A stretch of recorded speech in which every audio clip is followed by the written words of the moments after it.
Hola, bienvenidos a una sesión más de Conociendo a. En esta ocasión es para nosotros un gusto tener a un joven politécnico, brillante, que es lo que muchos quisiéramos ser, presea Lázaro Cárdenas. En esta ocasión tenemos al doctor Jorge Alejandro Silva Rodríguez de San Miguel. Jorge, buenos días, ¿cómo estás? Buenos días, pues antes que nada muchas gracias por la invitación. También agradezco a las autoridades que hacen posible este tipo de espacios que nos permiten pues conocer más de cerca qué es lo que realiza cada uno de los investigadores. Jorge, ¿tú naciste aquí en la Ciudad de México? Así es, nací en la Ciudad de México y prácticamente toda mi vida ¿Has estado aquí? ¿Eres chilango? Aquí. Ok. ¿Y estudiaste secundaria en dónde y en qué parte de la ciudad o qué escuela fue? Fue en la escuela secundaria diurna número 136, Enrique González Martínez, que es más o menos queda por la parte de Talismán. Ahí es donde estudié la secundaria. La estudié ahí porque por influencia de mi familia. Mis hermanos estudiaron en esa escuela, entonces yo, siguiendo sus pasos, pues también decidí cursar los estudios ahí. ¿Y qué tal? ¿Qué tal estuvo ahí cómo te fue en la secundaria? Pues considero que fue una experiencia positiva. Yo en ese entonces pues todavía estaba con inquietudes, todavía no tenía a lo mejor muy claro a qué me iba a dedicar, ¿no? Pero poco a poco en los estudios de secundaria y también con influencia de mis padres en esa época fue cuando me fui encaminando acerca de lo que quería hacer yo con mi vida. ¿Tu papá dónde trabajaba o qué era tu papá? Mi papá es ingeniero en electrónica y trabajó por muchos años en la Colgate-Palmolive. Ah, sí, mira. Ajá. ¿Cómo se llama tu papá? Francisco Silva González. Francisco Silva González, excelente. ¿Y él estudió en el Poli o en la UNAM? También estudió en el Politécnico, estudió una ingeniería en ESIME. ¿En ESIME? De comunicaciones y electrónica. Ah, mira, qué bien, qué bien. Bueno, y mi mamá también estudió ingeniería en comunicaciones y electrónica y una parte de la licenciatura en físico-matemáticas. ¿Ah, sí? Ajá. Entonces la influencia politécnica de alguna forma la traigo de ellas. Ah, excelente. Y terminando la secundaria, pues ya entraste al Poli, o sea, entraste ahí a la vocacional 10.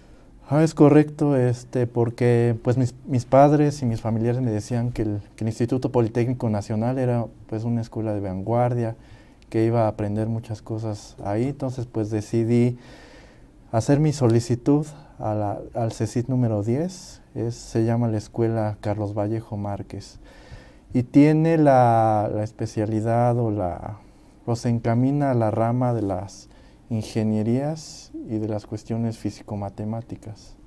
Pero eso ya tiene carreras técnicas también, pues, o sea, es una educación, puedes terminar la carrera y además puedes continuar con el estudio superior. ¿Ahí qué carrera fue la que estudiaste ahí en la Boca 10?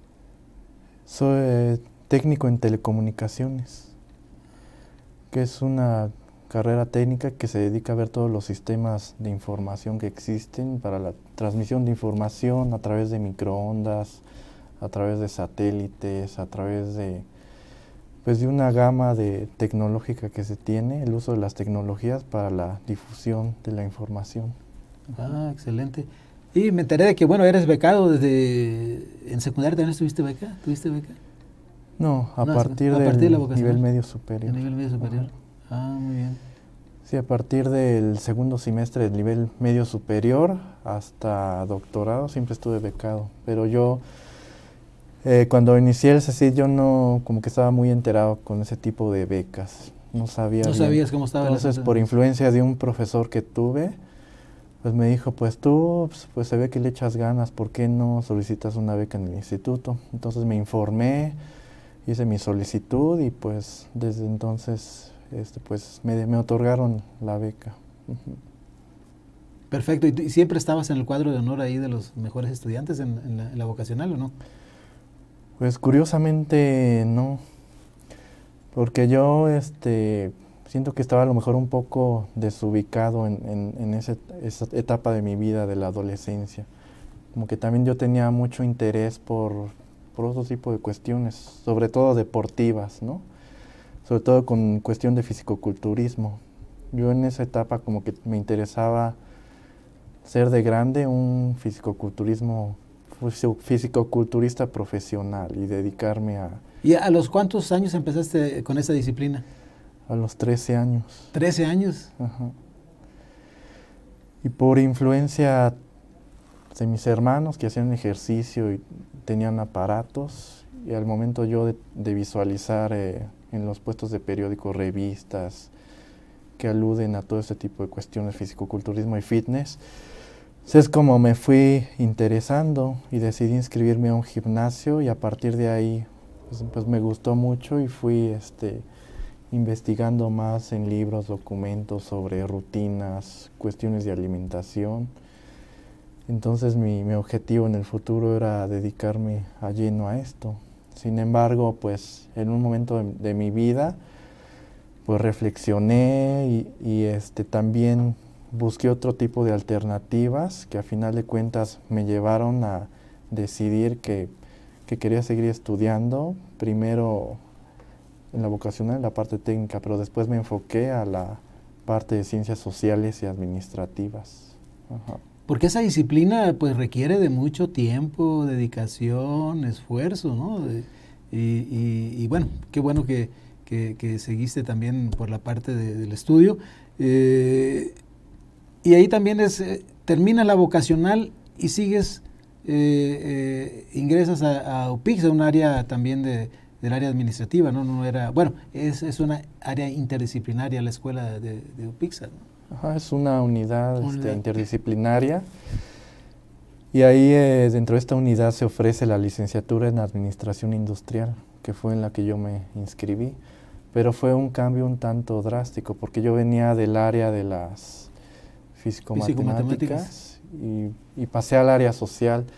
Entonces, cuando ingresé sí me costó un poco de trabajo asimilar todos los conceptos que se venían manejando ahí. En el primer semestre recuerdo que muchas cuestiones que se veían no las entendía, y otros de mis compañeros que habían seguido la carrera técnica en administración, ellos tenían pues mayores conocimientos para asimilar todo lo que se veía y avanzar de una forma más rápida. Sin embargo, pues poco a poco fui entendiendo pues cómo operaba todo esto, y fui estudiando hasta que pues agarré el ritmo de trabajo pues suficiente para poder concluir esa carrera. Sí, porque si de hecho pasar de la vocacional a la superior ya es un poco complicado, es decir, es difícil los primeros semestres, y aquí adicionalmente que venís de un área físico-matemáticas y entras a un área sociales, pues es doblemente el problema. Pues qué bueno que todo fue bien, pero sobre todo también que obviamente seguiste becado también aquí ¿es automática la beca? Es decir, estás becado en la vocacional, pasas a UPIXA y tienes que ganarte también la beca en UPIXA.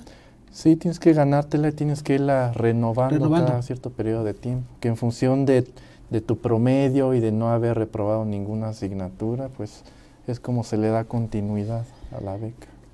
Y sobre el deporte, ¿entraste o ya estando en la vocacional y entrando en UPIXA, el deporte cómo complementabas o cómo te dabas tiempo de estudiar y hacer el deporte? Porque eso no lo has dejado y hasta la fecha, me imagino. Ajá, pues eso, desde que tenía 13 años a la fecha nunca he dejado básicamente ese deporte. Me he inscrito a otro tipo de deportes y he hecho fisicoculturismo a la par de los otros deportes, pero a final de cuentas me quedé únicamente con este deporte. ¿Y qué otros deportes practicaste? Practiqué Kung Fu en el CECIT número 10 que se ofrecí aparte del instituto, taekwondo, kickboxing, también estuve en box. Ah, mira. Así es. Y creo que el deporte es una actividad muy importante porque pues te enseña lo que es la disciplina. Debes de ser muy disciplinado, mentalizarte, administrar el tiempo para que cada una de tus actividades las puedas desempeñar de forma óptima y sin gastar más recursos de los que se necesitarían.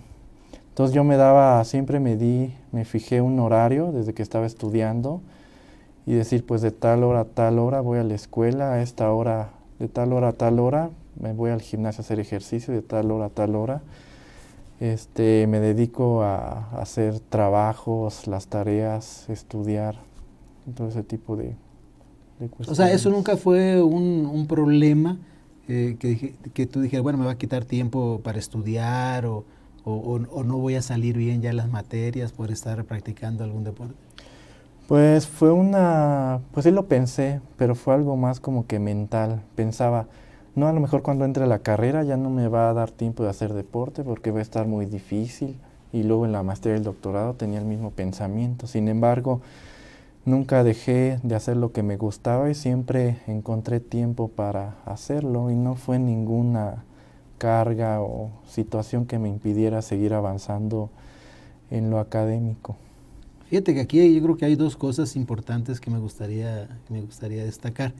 Por un lado, lo que el deporte fomenta en los alumnos y desde chicos.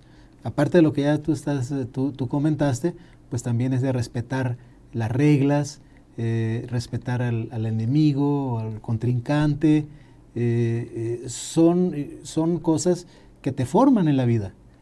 Por eso el deporte es muy importante y la otra parte también es de que a veces algunos piensan que no se lleva el deporte con el estudio, es decir, que estudias o haces deporte, ¿no? Y muchos dicen, no, o simplemente lo toman como un pretexto de no hacer deporte, no estudiar, por una o la otra razones. Y bueno, es un ejemplo palpable que tenemos aquí contigo, que estudiaste hasta el doctorado y de todas maneras fuiste bueno, un brillante estudiante y además un excelente deportista que hasta la fecha lo sigue siendo. Creo que eso es realmente muy, muy interesante.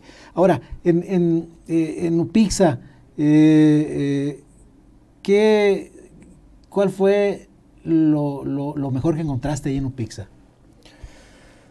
Lo mejor que encontré fueron los profesores que yo consideraba que estaban debidamente capacitados para impartir a los estudiantes sus conocimientos, sus experiencias que han tenido. Y también yo lo consideré como un parteaguas, porque yo noté que de la vocacional a la licenciatura sí noté un cambio en cuanto es más estricto, es más la exigencia que se requiere para cumplir con todo lo que se pide ahí.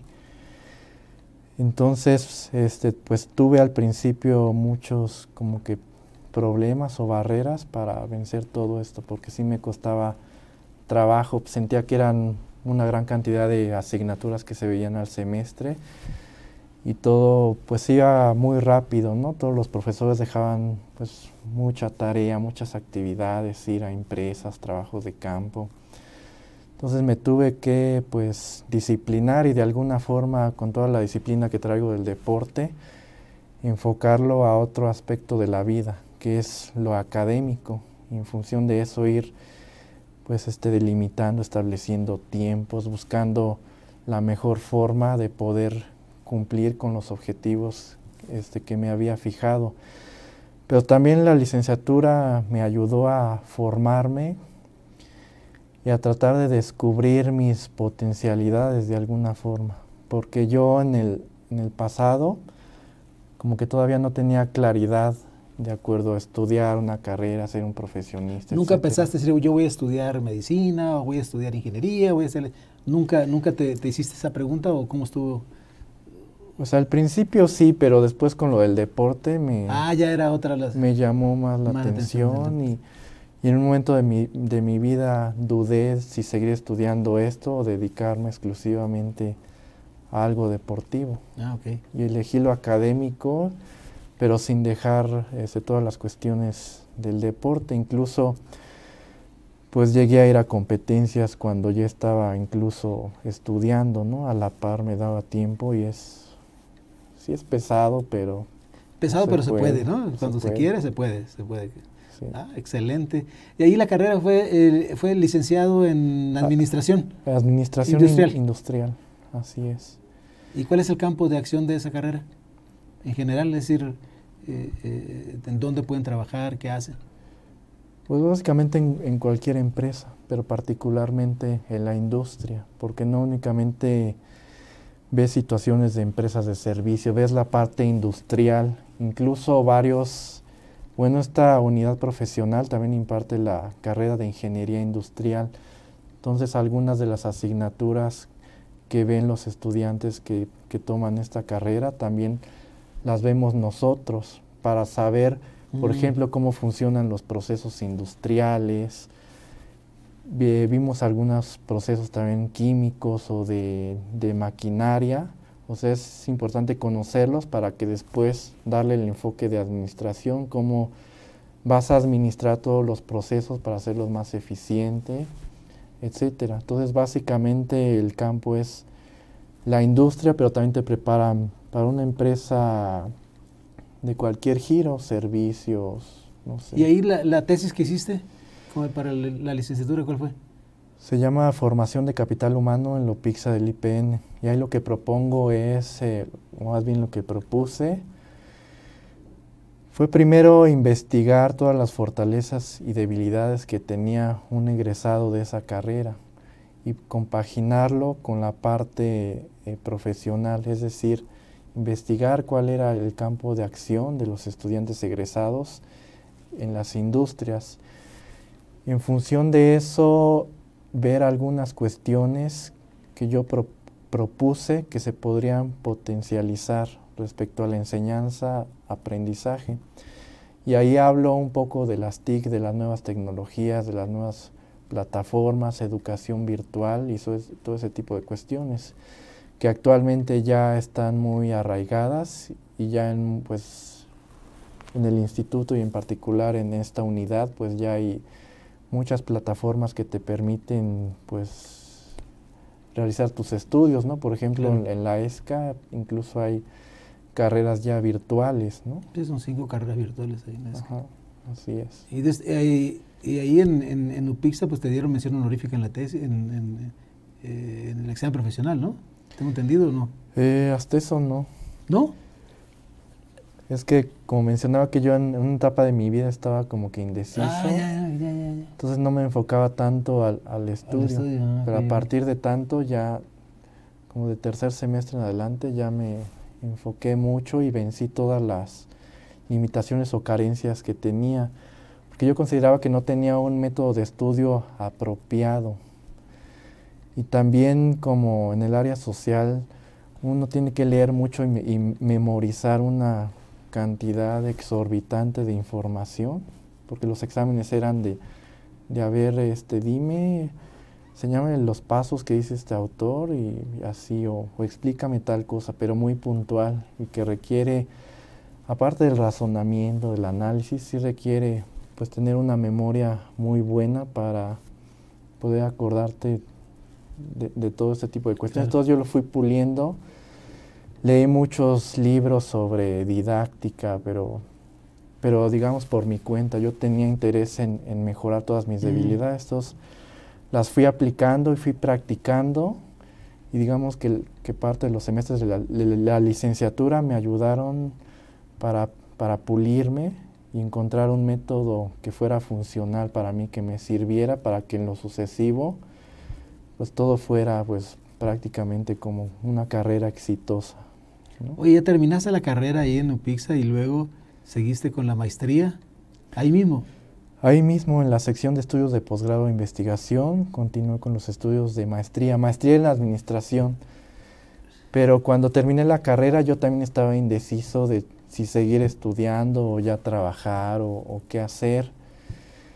Entonces, por influencia de una profesora que me estimaba mucho a mí, pues influyó en mí, y al final de cuentas, con esa influencia y con mi propia investigación que hice del campo laboral, expectativas que tenía a futuro, decidí ingresar a la maestría en administración. Y también fue un periodo rápido, porque cuando platiqué con la maestra y yo cuando entré a la página para informarme de las fechas, ya estaban casi ya muy cerradas, casi de una semana ya para inscribirte, ¿no?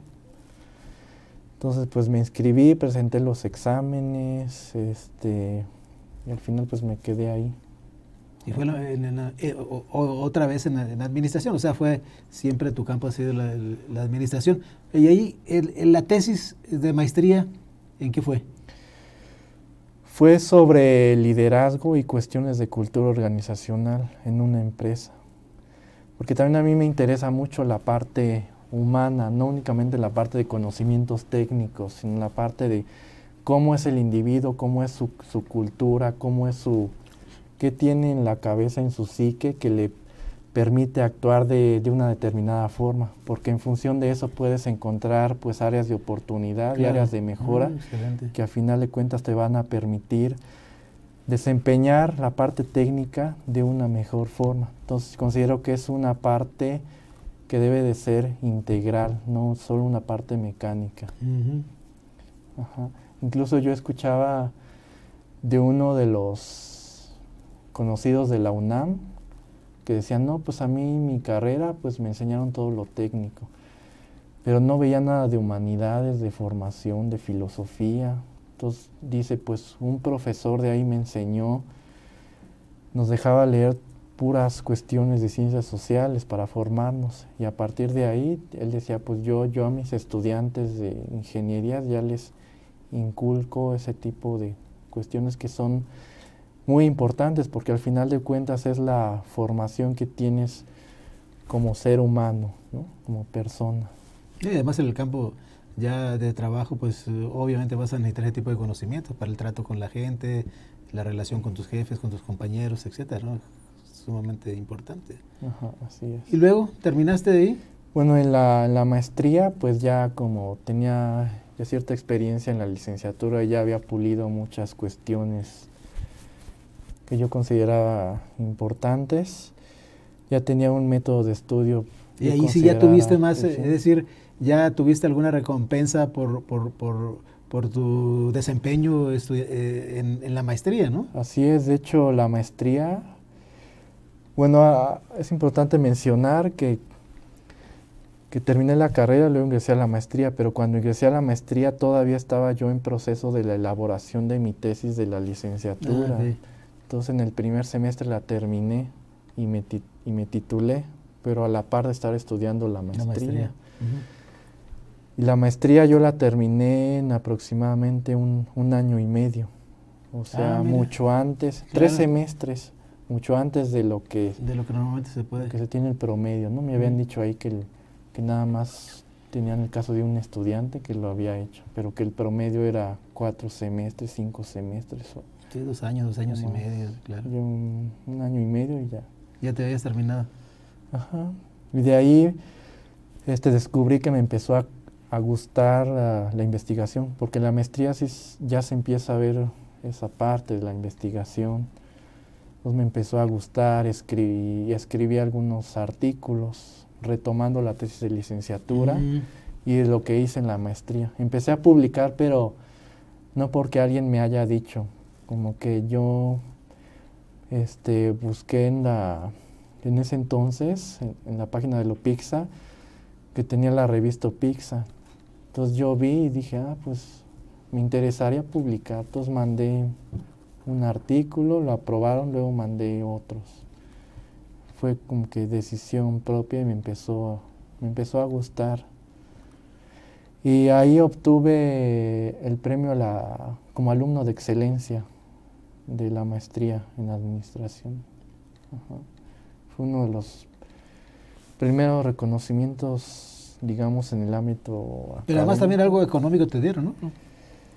Por ser estudiante ahí en... no, nada más fue el reconocimiento. Okay. O sea, ya empezó ahí ya a verse pues ya el cambio ya la preparación que tuviste, ya un mejor método de estudio, te empezó a interesar más la investigación y ya se reflejó pues ahí en la maestría. ¿Y después en el doctorado?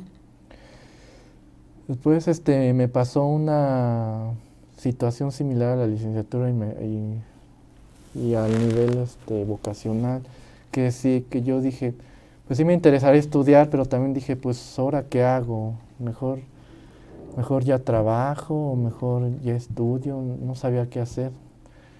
Entonces, pues decidí meter mis solicitudes a varias empresas, me hablaron de una y Estuve trabajando un tiempo, pero como que no me gustó. No te gustó y yo mucho. todavía tenía como esa espinita de seguir estudiando, de dedicarme sobre todo a la investigación.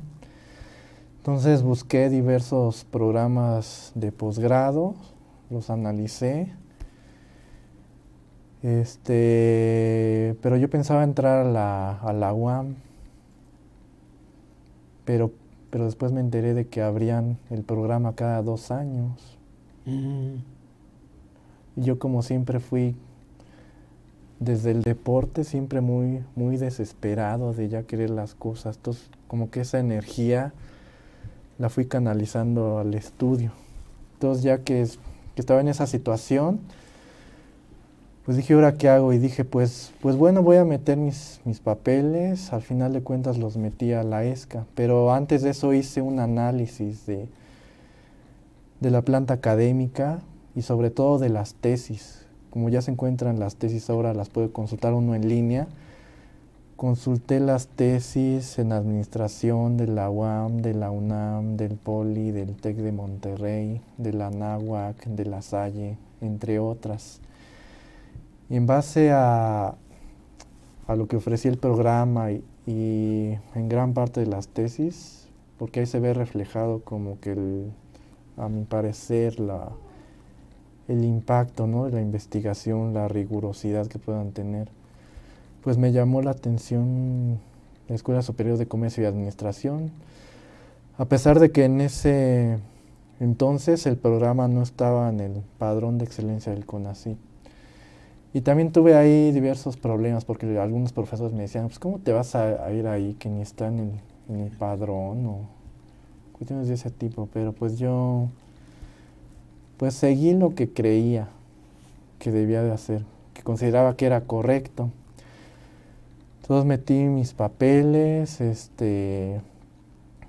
pues me aceptaron y pues empecé ahí poco a poco.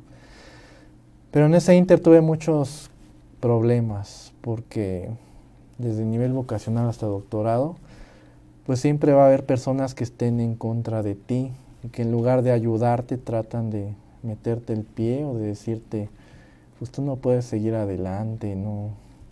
Incluso algunos estudiantes o profesores de la carrera, más o antes de cuando estaba estudiando la carrera técnica de la vocacional, me decían, no, tú no eres bueno para el estudio, tú eres más como de deportes, ¿no?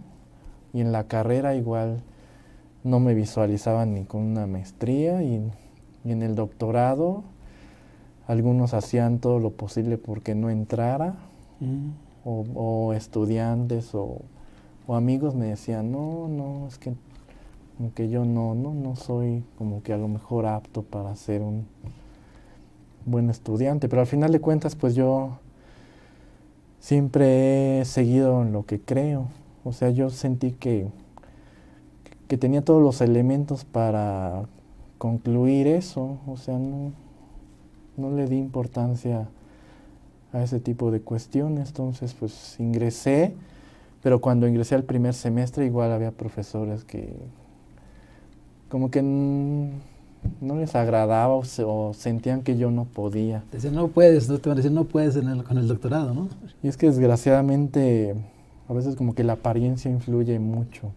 Entonces como te ven, te tratan. Como te ven, como yo siempre he sido algo como que reservado y que ando en mis cosas. Y también he sido una persona que no se mete en conflictos. Tranquilo. Entonces a veces piensan, no va a poder porque es muy introvertido y aquí se necesita algo diferente o cuestiones de ese tipo. ¿Y toda la vida has sido así, introvertido? Pues prácticamente. ¿Y cuando te gusta una muchacha, cómo? Pues se necesita ahí ser un poco más aventado. Pues sí, aunque digamos mi personalidad la conservo de alguna manera. Claro. Aunque sí he tratado de pulir algunas cuestiones mías y creo que sí ha funcionado. Porque en el pasado pues tenía todavía mayor tipo de conflictos, ¿no? Y todo ese tipo de conflictos surgen no de la nada, sino de problemas que tiene uno sobre todo en su infancia y en su adolescente. Sí, que repercuten. Que de alguna forma lo van marcando a uno y como que se le queda eso en el subconsciente a uno. Entonces en el futuro es ir puliendo ciertas asperezas para que tratar de ir mejorando, pues, como persona. Y a la fecha es lo que he venido haciendo y que todavía me queda un camino por recorrer. Claro. ¿No? Y al final de cuentas terminaste el doctorado, y la tesis del doctorado, ¿cuál fue? Bueno, antes de eso, como les decía, que en la maestría gané el reconocimiento de la alumno de excelencia. De excelencia, ok. Después, tengo mi examen de grado de doctorado en la Escuela Superior de Comercio y Administración del Poli. Que aquí yo ya, pues ya tenía mucha experiencia, ya podía aprenderme muchas cosas fácilmente. También leí libros de lectura rápido, entonces leía rápido y me aprendía una gran cantidad de información rápidamente. Asimilaba, tomé cursos de redacción, de oratoria, porque yo no... Antes yo consideraba que no escribía como que muy bien y consideraba que necesitaba, o que era un área de oportunidad. Entonces me metí a cursos y todo el conocimiento que fui adquiriendo lo fui aplicando a los estudios, sobre todo en mi tesis de doctorado, que es escribir mucho. Entonces ahí uno va puliendo la forma en la que uno redacta. Pues mi tesis, como se puede ver en la fotografía, pues ahí estoy con mi examen de grado, que mi doctorado lo terminé también antes de tiempo. Ah, sí, mira. Lo terminé en aproximadamente 2 años, 5 meses, pero lo pude haber terminado antes, pero hubo afectaciones, sobre todo que en ese periodo de tiempo se dio lo del paro del Politécnico, el movimiento, el 14. Que eso retrasó. Básicamente eso. Entonces lo terminé en 2 años, 5 meses, que también se dice que el promedio son como 3, 4 años, o a veces hasta más. Sí, ¿no? claro, sí. Y pues yo ya tenía pues varias publicaciones, participaciones en congresos. Había sido alumno BEIFI, que ahora se llama BEIFI, antes se llamaba PIFI. Desde la maestría al doctorado también fui. Y entonces el tema de mi tesis la encaminé a Administración Pública, porque este doctorado maneja 3 líneas de investigación así generales, que es Administración Pública, Administración de Negocios y Administración Educativa, básicamente. Entonces yo me enfoqué en Administración Pública, que es algo un tanto diferente a lo que había manejado en la maestría y en la licenciatura, porque en la licenciatura y en la maestría era más de administración, pero en la parte de empresas. Entonces, en la parte de administración pública, también tuve que leer mucho y entender muchas cosas, y también me costó un poco de trabajo. Pero siento que así iba a complementar pues lo que es el campo de la administración, tener conocimientos de administración pública, de empresas y cuestiones educativas. Entonces aquí lo que hice fue desarrollar una investigación en la administración pública, pero enfocada al sector hídrico. Y aquí es donde entra el interés por ver todas las cuestiones de tipo ya ambiental, ¿no? Mi tesis se llamó Diseño de un modelo para mejorar la gestión integral de agua potable en la delegación Iztapalapa de la Ciudad de México. Así es como se tituló. Bueno, y cabe destacar que dentro de mi formación doctoral, pues obtuve diversos reconocimientos. Uno de ellos, y creo que ha sido el más importante en mi ámbito académico, es la presea Lázaro Cárdenas. Esta presea Lázaro Cárdenas es una presea que se otorga en el instituto y que el instituto considera como el máximo galardón que puede obtener algún politécnico, ¿no? Bueno, ahora ya no politécnico, ahora también la presea la puede recibir alguien externo, pero que tenga afinidad con el politécnico. Pues para un politécnico es el máximo reconocimiento. Entonces yo lo obtuve por básicamente tener el mejor promedio de doctorado, que es, tienes que tener promedio de 10, ¿no?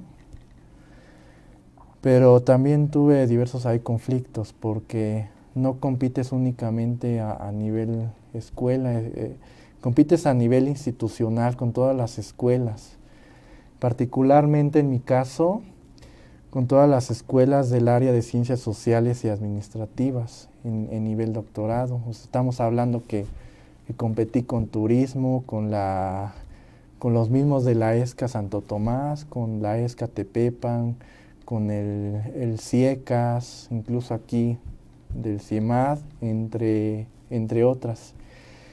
Y al final pues fue complicado, porque todo esto pasa por el colegio de profesores, y en el caso de la Escuela Superior de Comercio y Administración, pues yo estaba empatado con otro profesor que también tenía promedio de 10. Entonces dijeron, ¿cómo va a ser el desempate? Porque en ese periodo de tiempo no había criterios específicos de desempate, que después ya los hubo, pero en 2015 decían nada más el mejor promedio, pero y si tiene alguien igual 10, entonces ahí metieron que el currículum y ver tu trayectoria, las publicaciones que tuviste en el doctorado, tus participaciones en eventos, y todo ese tipo de cuestiones. Y al final de cuentas, pues se inclinaron hacia mí y me propusieron en la Escuela Superior de Comercio y Administración. ¿Y no se vale de que a los dos les den la presea? No, no se vale. Tiene que ser uno. Tiene que ser un candidato por escuela.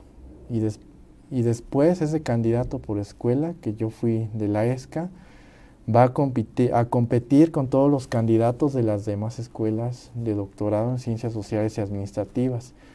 Y al final se va a elegir solo a uno. Entonces yo tuve la fortuna de que me eligieron a mí. Y pues fue la ceremonia en Los Pinos. Y el presidente de los Estados Unidos mexicanos, el licenciado Enrique Peña Nieto, es el que se encarga de otorgar esta presea, en presencia del director general del Instituto Politécnico Nacional,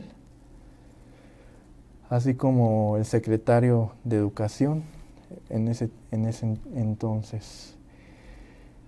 Y pues considero que fue algo como que un incentivo, ¿no? Yo en realidad no me lo esperaba, aunque tampoco me sentía como que yo no podía llegar a ese nivel para que me lo otorgaran. Pero yo no me lo esperaba. Yo cuando ingresé al doctorado, pues dije, voy a hacer mi mejor esfuerzo, voy a seguir estudiando, cumplir con todo, pero yo nunca pensé en que, pues voy a seguir estudiando para ganar la presea o el premio a mejor tesis de desempeño. Como que eso se fue dando nada más.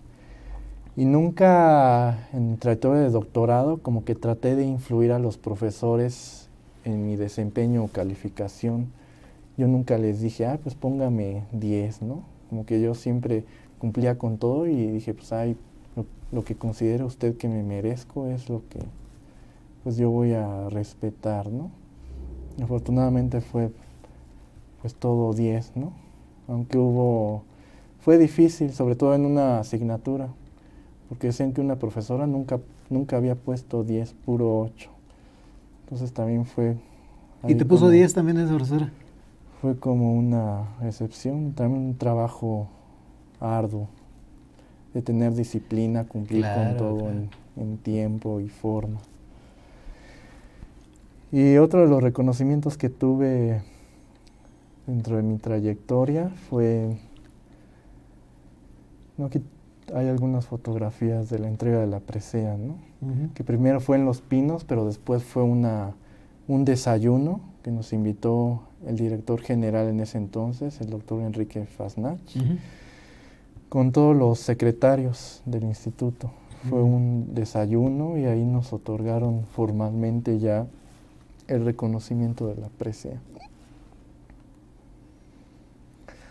Posteriormente, después de ganar la presea Lázaro Cárdenas, en mayo de 2015 obtuve el premio a la mejor tesis de doctorado, que también es en la rama de Ciencias Sociales y Administrativas, y que también obviamente fue difícil porque había personas que estaban en contra de que yo la ganara, o menospreciaban el trabajo, o me criticaban mi forma de ser como persona, ¿no? Pero a final de cuentas, en el colegio de profesores de la escuela donde estudié el doctorado, pues se inclinó la balanza hacia mí, a pesar de que, según me contaron, de que algunos profesores de los que estaban dictaminando las tesis para los que fueran elegidas, algunos de ellas tenían más tendencia no a administración pública, administración de cuestiones educativas o de negocios. Entonces pensaron, no, pues qué tal si este profesor se inclina a una tesis de negocios o de educación, pero al final se inclinaron más hacia administración pública, que no era algo, es algo que conocen, pero que no es tan profundizados en esa línea, ¿no? Por su mismo trabajo que desempeñan. Bueno, y aquí obtuve el premio a la mejor tesis de doctorado, pero también obtuve otro reconocimiento que se llama el premio al mejor desempeño, que este premio lo otorgan, ese sí lo otorgan por unidad académica. O sea, de cada unidad, de cada escuela eligen a un candidato y dicen, pues cumple los criterios, requisitos de la convocatoria, que es básicamente mejor promedio, mención honorífica, publicaciones y el número de semestres en los que se gradúa uno. Entonces también me eligieron a mí y en esta ceremonia de posgrado del ciclo escolar 2014-2015 me entregaron el reconocimiento al premio a la mejor tesis de doctorado y al mejor desempeño, igual. También me entrevistaron, salió en Canal 11, okay, en las noticias, un extracto se les hizo interesante mi tesis. Claro. No, indudablemente que ser presea Lázaro Cárdenas pues es la máximo reconocimiento del Instituto Politécnico Nacional que hace a su gente. Bueno, muy bien. ¿Ya terminaste después? ¿Te pudiste trabajar? ¿Terminaste el doctorado? ¿Qué dijiste? Bueno, ya ahora ya no hay otro, ya no hay otro de ya no se puede estudiar, es decir, ahora trabajar. Yo tenía pensado un postdoctorado en el extranjero, pero después, pues, digamos que se dieron las cosas y ahí en la Escuela Superior de Comercio y Administración estuve trabajando un tiempo. Ah, ok. Pero yo ahí ayudé al coordinador del doctorado en administración, o sea, lo estuve apoyando porque su idea era reestructurar el programa de doctorado con miras al PNPC y pues una reestructuración completa. Entonces estuve apoyando en ese sentido. Estuve alrededor de 9 meses. Ah, sí, mira.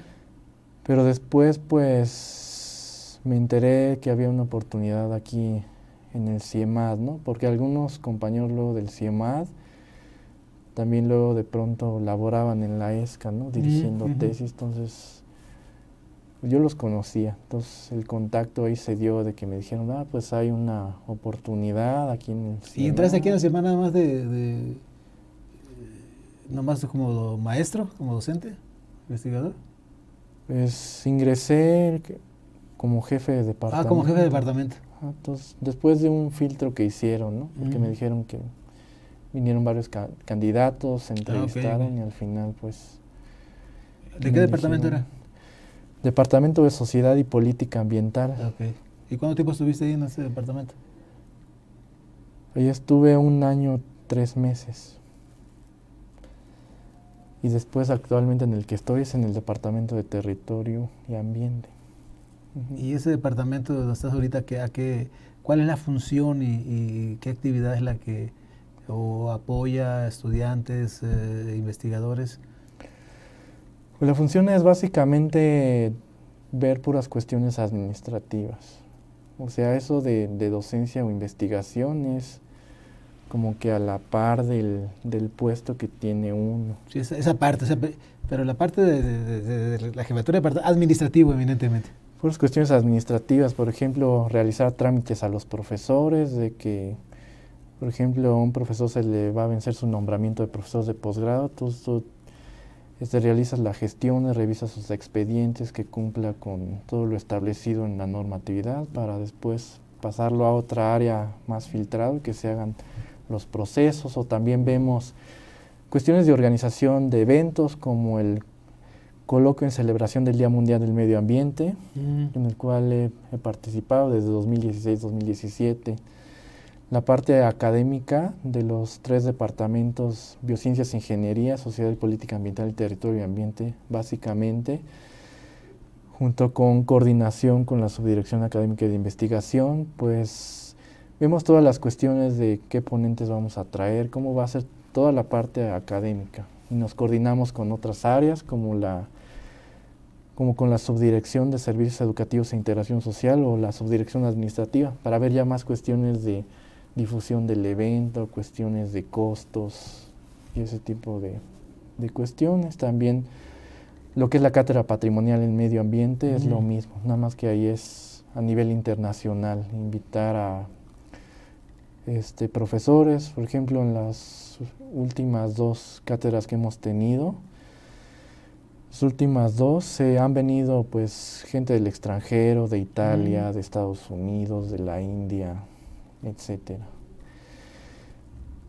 Y también pues gestionamos procesos internos aquí de los profesores, ¿no? Y que parte de ese trabajo se encuentra en el sistema de gestión de calidad.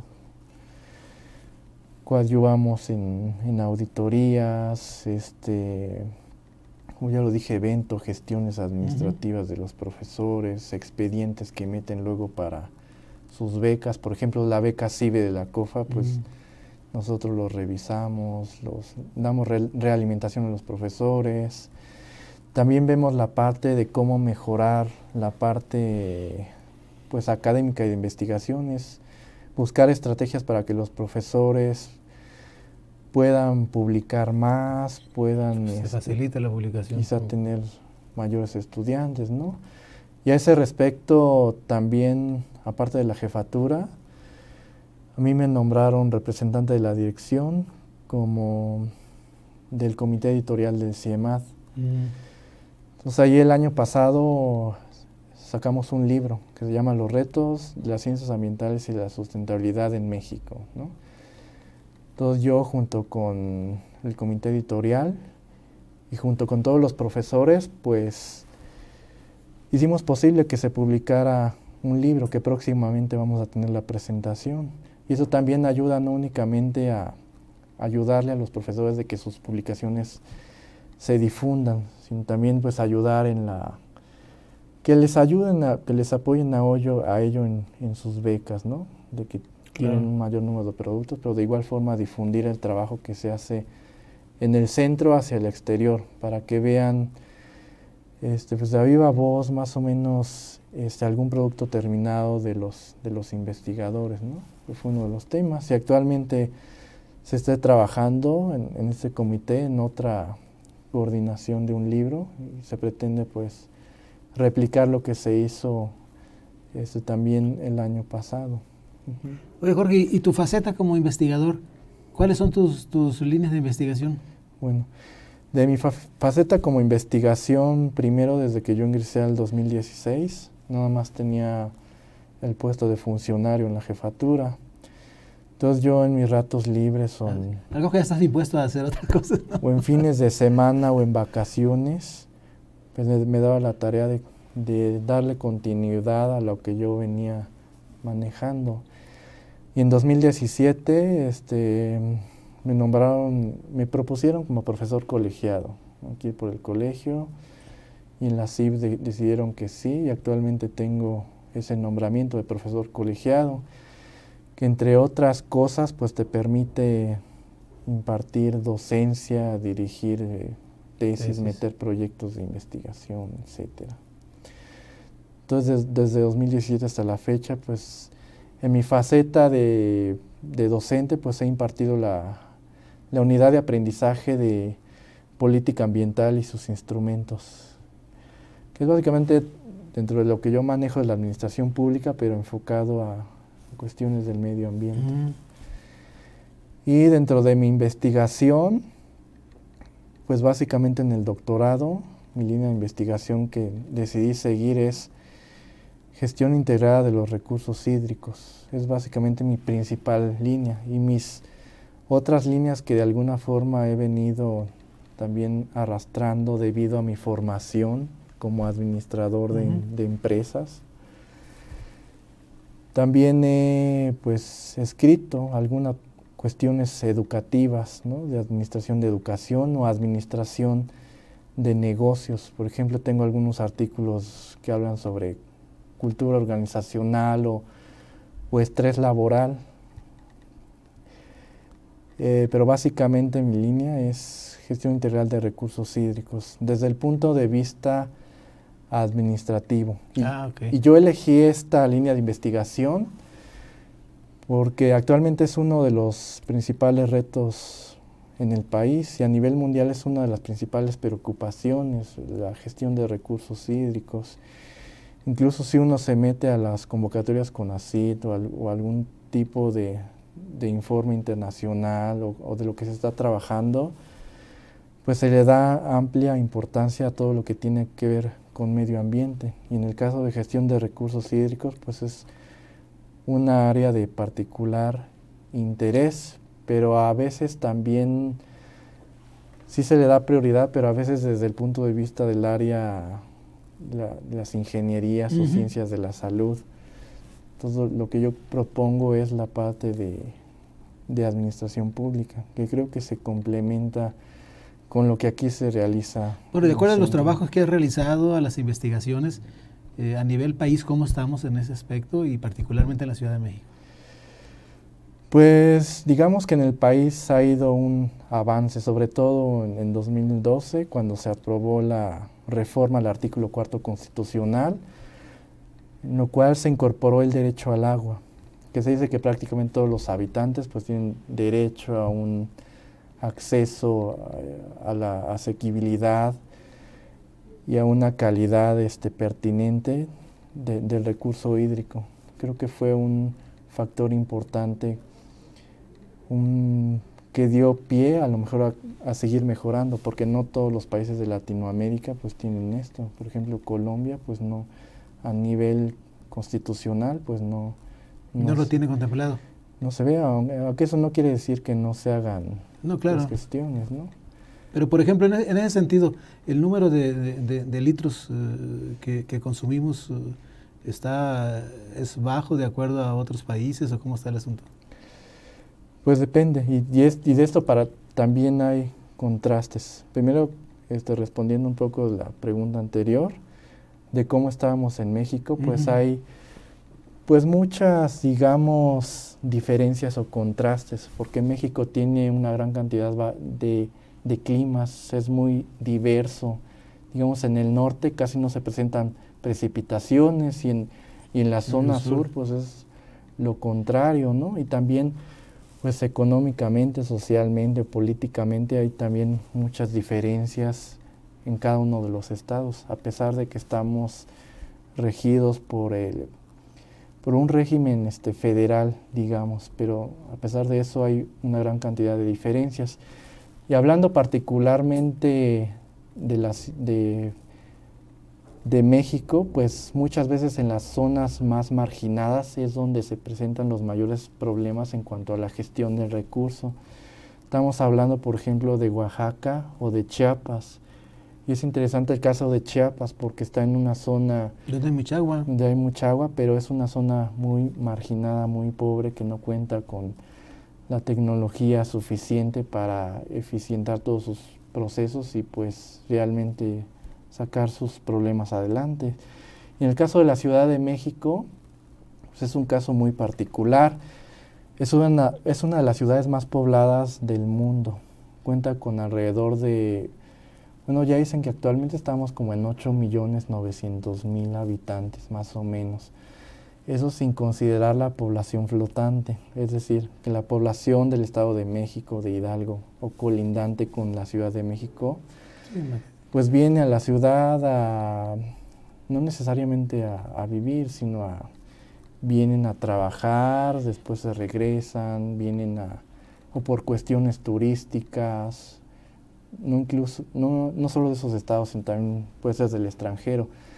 Pero todos esos habitantes intermitentes o flotantes consumen recursos y consumen recurso hídrico, entonces sumándole a los que ya estamos asentados aquí, a los que vienen, ¿no? También es un caso particular porque pues en la Ciudad de México se considera como que no era apta para ser ciudad, pues, para ser una ciudad. Pero al final con la venida de los españoles, con la conquista y todo eso, pues y a lo largo del tiempo pues se fueron secando ríos, etcétera, se fue construyendo una ciudad en una zona que según no estaba considerada como tal en el lago de Texcoco, ¿no? Y a raíz de esto se tienen cierto tipo de consecuencias, porque se tiene que de alguna forma lidiar con los problemas que esto acarrea, como por ejemplo el hundimiento del suelo por la zona en la que están asentadas, y esto afecta el hundimiento del suelo, pues la infraestructura hídrica, por una parte. Pero hablando de factor económico, pues la Ciudad de México es la zona o entidad del país que aporta la mayor cantidad al Producto Interno Bruto en todo el país, a pesar de que es una zona geográfica pues chiquitita, ¿no? Y tiene mayor cantidad de habitantes, por ejemplo, que algunos estados de la República, que por ejemplo Durango, que es muchísimo más grande territorialmente, y la ciudad es chiquitita y se tiene el problema de alguna forma de decirlo, de la sobrepoblación. O sea, al existir una sobrepoblación, pues se va a requerir una mayor cantidad de recursos para poder satisfacer las necesidades de esta ciudad. Entonces la mayor cantidad de recurso hídrico, o una gran parte, se obtiene de forma externa, no de los pozos internos, porque muchos pozos internos de la ciudad ya están prácticamente sobreexplotados. Entonces se busca Lerma, se busca sobre todo el sistema Cutzamala, ¿no? Entonces el agua viaja una gran cantidad de kilómetros hasta finalmente llegar aquí, que es toda una obra de ingeniería pues muy grande y muy compleja. Es muy costoso y complicado traer el agua externo a la Ciudad de México, pero es como se tiene contemplado. Y pues ese es por un lado. Por el otro es que desgraciadamente se tiene una centralización, a pesar de que es un estado federal. Pareciera que en la Ciudad de México, pues ahí todo, el país gira en torno a la Ciudad de México, y ahí están muchas instituciones federales, mucha toma de decisión se toma aquí al interior, ¿no? Entonces a veces se relega un poco a algunos estados. O también se tiene una relegación a nivel económico, y esto respondería a lo mejor un poco de lo que mencionaba anteriormente, de cuántos litros y ese tipo de cuestiones. Entonces el sistema Cutzamala y de algunas fuentes internas principalmente es como se abastece a la Ciudad de México. Pero una vez que entra a la ciudad, el gobierno de la Ciudad de México se tiene que poner de acuerdo con el gobierno de los estados de México y con los diversos organismos descentralizados que coadyuvan a gestionar el recurso hídrico, porque a nivel federal se encuentra la Semarnat, pero en cada uno de los estados se tiene su propio sistema. A nivel Ciudad de México, el sistema de aguas de la Ciudad de México; a nivel Estado de México tiene su propio sistema, ¿no? Y sus propios municipios, ayuntamientos que ven parte de la gestión, y a la par la Ciudad de México, que tiene coordinación del sistema de aguas de la Ciudad de México, pero se coordina también a nivel delegacional para ver algunas cuestiones que tienen que ver también con el agua. Entonces tiene que haber cierto tipo de consensos digamos, territoriales, o sea, porque la Ciudad de México tiene ligeras diferencias respecto al gobierno del Estado y de Hidalgo y así, tiene sus particularidades, consecuencia del gobierno federal que tenemos. Entonces debe de haber consenso respecto a la cantidad de agua que se va a distribuir a la ciudad y a todos los que abastece el sistema Cutzamala, por ejemplo Hidalgo o algunos municipios del Estado de México. Entonces ahí es un problema político también realmente muy complejo.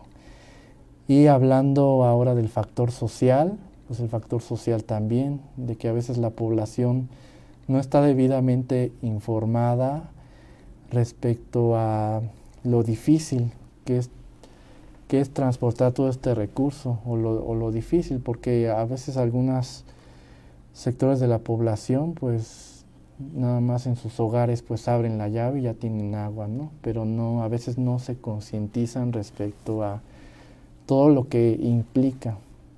Y también vale la pena mencionar que es un recurso que no es infinito,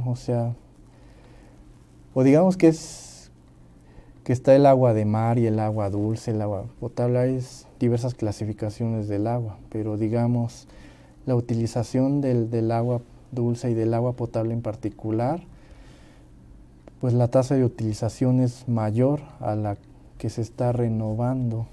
Es por ello que actualmente o en el futuro se van a tener problemas respecto a esto. En el futuro, dice, más o menos en cuánto tiempo, en cuántos años vamos a tener problemas si no cuidamos el agua. Ahorita yo creo que ya se están teniendo. Y de aquí a unos 20, 30 años, 50 años, pues se va a agravar la situación, a menos que se decida tomar decisiones muy bien planeadas para tratar de aminorar el problema que se tiene. También otro, volviendo a la parte social, de lo que le decía de la distribución, de que también hay muchas zonas marginadas o zonas que tienen mayor poder adquisitivo. Por ejemplo, en algunas zonas de la Miguel Hidalgo o por ejemplo, de Polanco, de Las Lomas, ahí yo nunca he escuchado que tengan problemas de agua. Al contrario, son las zonas que más gastan recurso hídrico, porque son zonas residenciales, tienen albercas, etcétera.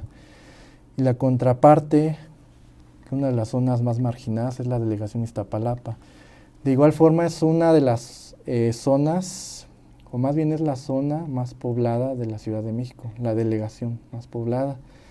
Cuenta con alrededor de 1.900.000 habitantes.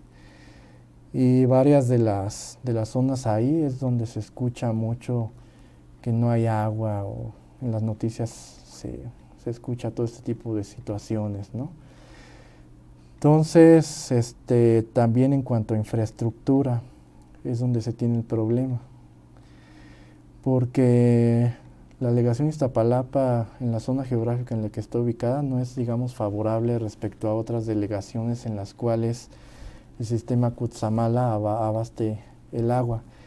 Entonces se tienen problemas de infraestructura, porque se dice que mucha de la agua, desde que viene del Cutzamala a la ciudad, se pierde en fugas. Algunos dicen que del orden del 30 o 40%, o ya en las mismas tuberías, por no tener mantenimiento. Por ejemplo, en algunas zonas de Iztapalapa, pues se dice que ya sale amarillenta el agua, ¿no? Y se busca otros medios para tratar, según, de subsanar esto. Y otro de los puntos que aquí surgen es comprar agua embotellada. Y se dice que México es uno de los principales, o creo que ya es el principal consumidor de este tipo de agua embotellada, ¿no? De sus botellitas de agua, garrafones. Y también es un negocio y tema también como para otra plática. Claro que sí. Y entonces se tiene la parte económica, social, política,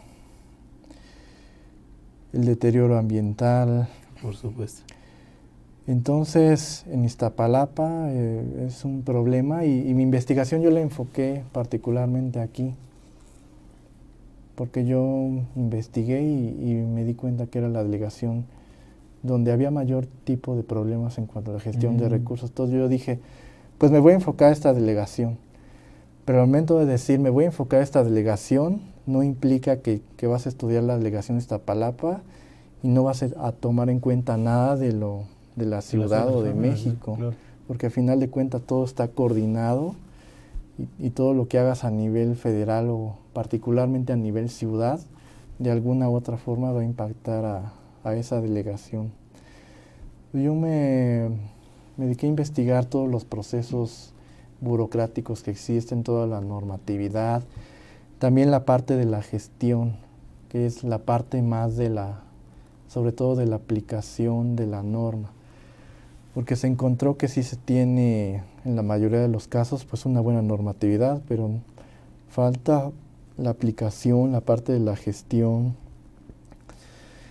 porque aquí entra no solo, vuelvo a recalcar, el problema político. Claro. Porque cada 3 años, por ejemplo, se cambian los jefes delegacionales, o cada cierto tiempo, 6 años, ahora jefe de gobierno.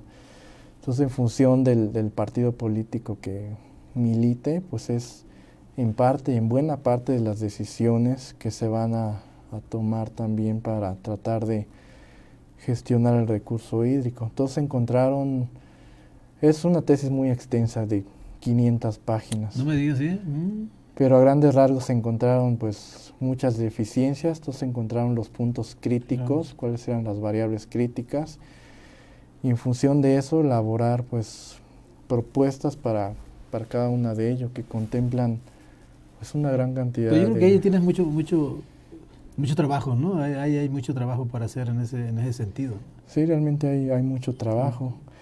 Después de que se terminó la tesis, pues fue acudir con las autoridades para explicarles cómo está la situación. ¿A dónde fuiste particularmente? Sí, porque a veces se termina la tesis y ahí queda, ¿no? La dejas en un cajón y no se utilizan los datos, ¿no? ¿La tuya qué pasos has seguido? Pues hablando particularmente de la delegación y del sistema de aguas de la Ciudad de México. Okay. Y es difundir el trabajo que se hace, las estrategias, todo este tipo de cuestiones. ¿Y cuál era la importancia del resultado de tu tesis? Si lo podemos enmarcar en 2 o 3 pasos, 1 esto, 2 esto, 3 esto, ¿qué problema resolvía o algo?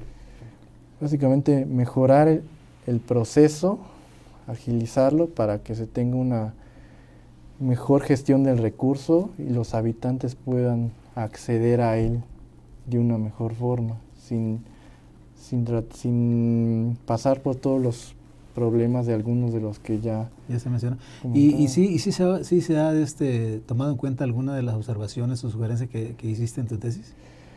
Pues digamos que todavía está en proceso, pero ha habido barreras, ¿no? Porque a veces es difícil el proceso de cambio, o a veces, como mencionaba, políticamente ya se tiene una línea, claro, es lo más complicado, y a veces es difícil que no se siga, ¿no? Claro. Sin embargo, a veces sí hay como que espacios en los cuales hay disposición de escuchar lo que se está haciendo, incluso a veces... No, y que yo creo que irremediablemente van a tener que escuchar, precisamente por el problema que existe ya del agua, ¿no? Y si tú le llegas, por ejemplo, con una tesis y con algunas soluciones, a lo mejor de entrada no, pero al final de cuentas yo creo que se va a tener que tomar en cuenta, ¿no? Yo me enfoqué básicamente pues a eso, pero es una línea de investigación realmente muy grande. Claro. Porque también recientemente he escrito sobre, por ejemplo, otro problema es el agua en la frontera, México-Estados Unidos o con Guatemala, que también ahí es una cuestión porque se comparten pues cierto tipo de cuencas, ¿no? Entonces los gobiernos tienen pues acuerdos internacionales y también este es todo un proceso claro, muy complicado. También he escrito sobre el agua y el género, porque se dice que prácticamente en México, afortunadamente o desafortunadamente, hay todavía la tendencia de que la mujer, ¿no? La mujer es de la casa, la mujer es la que administra el hogar. Entonces, por ende, se dice que tiene mayor contacto con la administración del recurso hídrico en sus hogares o en su colonia, ¿no? son las que hacen mira qué interesante. el uso para subsanar o para satisfacer sus necesidades en día a día. Entonces también se tienen ciertas políticas respecto al agua, pero todavía falta realizar una mayor inclusión de la mujer, pero sobre todo que haya una equidad, ¿no? No nada más decir la mujer y ya. Sí, claro, y eso es un problema de equidad y en general, prácticamente, ¿no? Que ya más o menos, por ejemplo, en el Plan Nacional de Desarrollo del licenciado Enrique Peña Nieto, uno de los ejes transversales es la cuestión de género, ¿no? Que ya fue un que avance. No, y hemos avanzado mucho, inclusive aquí mismo en el instituto, ¿no? Que ya hay una instancia que se dedica a eso y hacen actividades muy importantes al respecto, ¿no?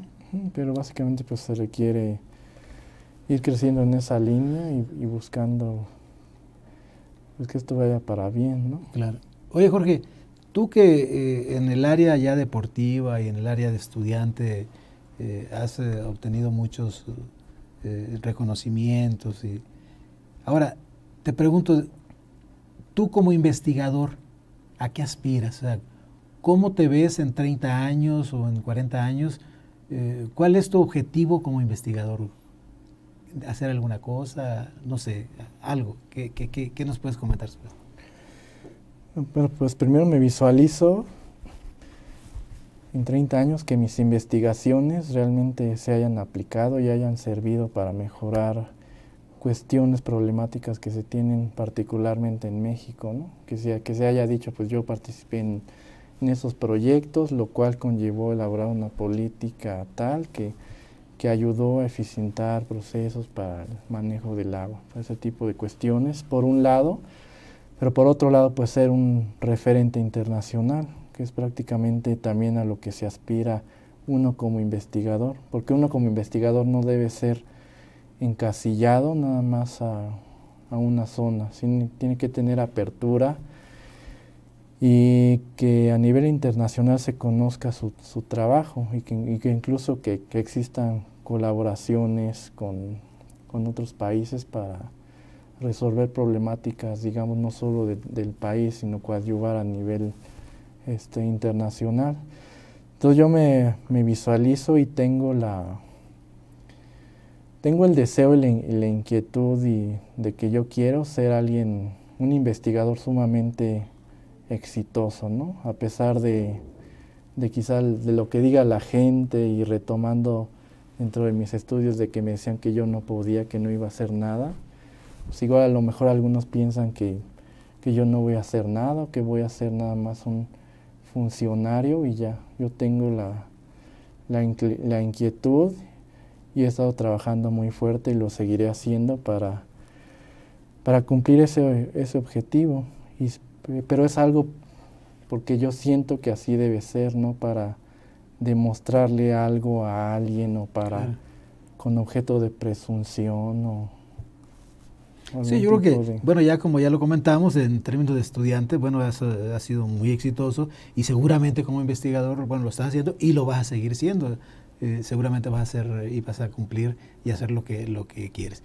Ya para ir cerrando, Jorge, si una pregunta que siempre les hacemos aquí a nuestros invitados, si tuvieras la posibilidad de platicar, de echarte un café con algún investigador o con algún personaje en la historia de cualquier área, ¿con quién sería? Pues actualmente yo creo que sería con el doctor Asit Biswas, que es un hindú radicado en Singapur, que ha trabajado pues muchas cuestiones del agua y es reconocido a nivel mundial como un referente en todo ese tipo de cuestiones y sobre todo maneja aspectos del área social, o sea, de lo que yo hago. Eso también es importante. Que lo habíamos invitado a la Cátedra Patrimonial el año pasado, pero por su agenda y... Bueno, pues seguramente hay que insistir y seguramente te vas a tomar un café con él o vas a platicar con él. Sí. Jorge, por último, ¿qué mensaje pudiera dar tú que has pasado por grandes cosas, has tenido muchos logros, pero por supuesto que no han sido fáciles, todo tiene su problemática y para poder hacer y llegar a donde has estado y los logros que has tenido, pues no ha sido sencillo. ¿Qué mensaje nos pudieras dar? Algo que quieras agregar. Que es importante definir qué es lo que uno quiere y trabajar incansablemente para lograr ese objetivo, independientemente de lo que te diga la sociedad, porque muchas veces la sociedad, algunas personas te impulsan, pero yo creo que la mayoría es al contrario, te meten obstáculos para que no progreses. Entonces yo pienso que es uno estar consciente de sus capacidades, de sus aptitudes, de sus actitudes, para seguir mejorando y seguir ese ideal, y sobre la marcha pues ir progresando, y poco a poco en esa carrera que va uno siguiendo se van dando muchas cosas, a veces uno no se espera, pero que se van dando y son positivas, ¿no? Y nos sirven como incentivo para seguir caminando, y de los tropiezos o errores nos sirven como experiencia para en el futuro no caer en eso, buscar alternativas para mejorar uno como persona. Es importante eso. Es importante también no ser cuadrado, estar abierto a muchas posibilidades y de trabajar con una gran cantidad de personas, no encasillarse a uno solo, ¿no? Tener apertura, disposición, actitud de poder lograr eso. Pero también de eso es muy importante la disciplina. Como se dice en varios videos en YouTube que andan circulando por un colombiano de padres japoneses, que dice que la disciplina tarde o temprano vencerá la inteligencia, ¿no? Eso quiere decir que si tú eres muy puntual en lo que haces y día a día te organizas y vas cumpliendo diversas metas para finalmente cumplir con objetivos a corto, mediano y largo plazos, pues las cosas se van a ir dando. Porque si, por ejemplo, una persona que es muy inteligente pero que no es organizada, es desorganizada, no tiene disciplina, pues difícilmente va a llegar lejos. En cambio, si eres muy disciplinado, muy puntual, aunque quizá no eres tan inteligente como una persona, yo pienso que uno puede llegar pues muy alto, y pienso que ha sido de mi trayectoria académica un poco de lo que he podido observar, ¿no? Jorge, pues muchas gracias. Yo voy a terminar esta conversación como lo iniciamos. Tenemos aquí a un joven politécnico brillante, que ha obtenido en su trayectoria estudiantil todos los logros que pueda tener, y terminar con una presea Lázaro Cárdenas, que es la máxima presea que otorga el Politécnico, lo hemos repetido. Por eso, Jorge, te felicito, y nos da mucho gusto que un politécnico joven esté trabajando y lo hace como tú lo haces, y adicionalmente eres un ejemplo también como deportista, estudiante y profesionista. Jorge, muchas gracias, y seguramente vas a ser un excelente investigador con grandes logros. Gracias, y estamos. Muchas gracias a todas las personas que nos sincronizan. Le agradezco a usted por tomarse el tiempo de realizar esta entrevista, y a las autoridades y personal de apoyo que hacen posible este tipo de espacios. Pues nada más nos resta agradecerle también a ustedes y invitarlos a que vean nuestro canal de YouTube y se suscriban. Ahí van a encontrar estas entrevistas, todos los eventos que hacemos en el CIEMAT. No se van a arrepentir. Ahí los esperamos. Muchas gracias. Hasta la próxima.